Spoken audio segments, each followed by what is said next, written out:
fell open on Jeremiah. And he said, before I formed thee in the belly, I knew thee, and I ordained thee, and I sanctified thee to be a prophet unto the nations. And all of a sudden, I remembered all the stories my mother told me about when I was born. I was born with a veil over my face, and one of the neighbors came down and said, look, the Lord has given you a prophet. And Mama said, a prophet? She said, yeah, he has a veil over his face. Thin membrane born over some babies' faces. I was one of them.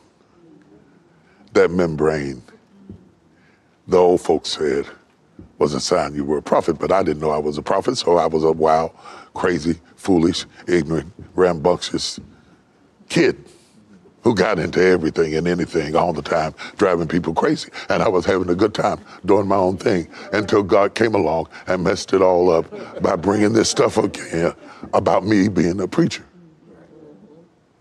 And I ran from my calling. I purposely got drunk and went wild and got high and partied and did everything I could to convince him to go away. Get one of them people with the little doilies on their head and the long skirts on and the no makeup who pray all day and talk in tongues all the time and leave me alone, because I am not one of them. I'm crazy. I'm ignorant. I'm wild. I'm uncouth. I will embarrass you. I will disgrace you. Please don't call me. This is not going to be good for you, and it's not going to be good for me, and we should not do this together. But God didn't ask me to vote.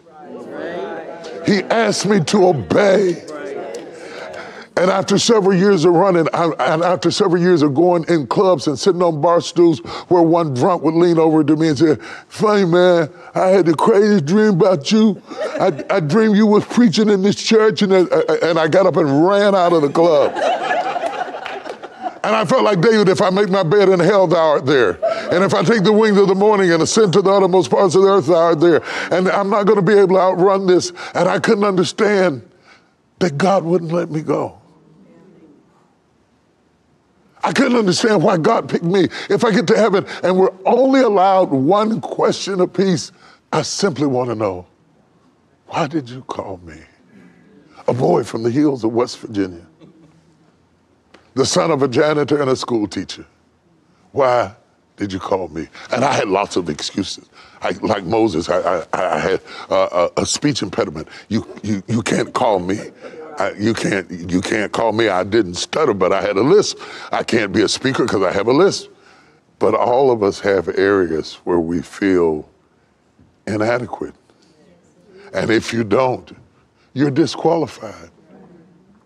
Because humility is framed from feeling inadequate. When you say, I am not enough, it makes you pray harder. It makes you seek harder.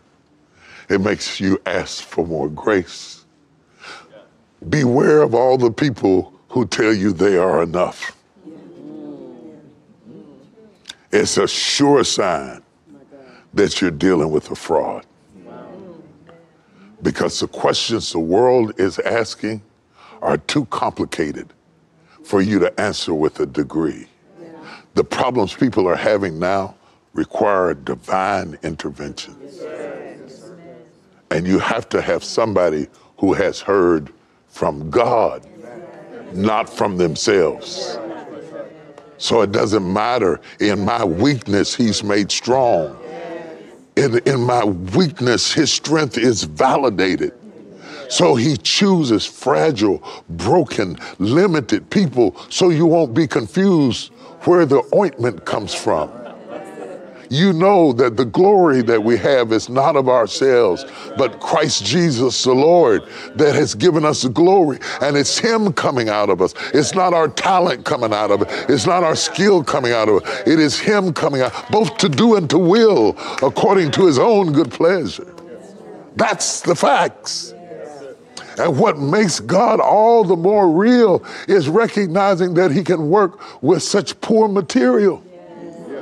That he can be so masterful as Michelangelo to paint the Sistine Chapel with a broken brush. And I am the brush And you are the brush, and you are the brush, and you are the brush. And he chooses broken brushes so that there will be no glory to the brush.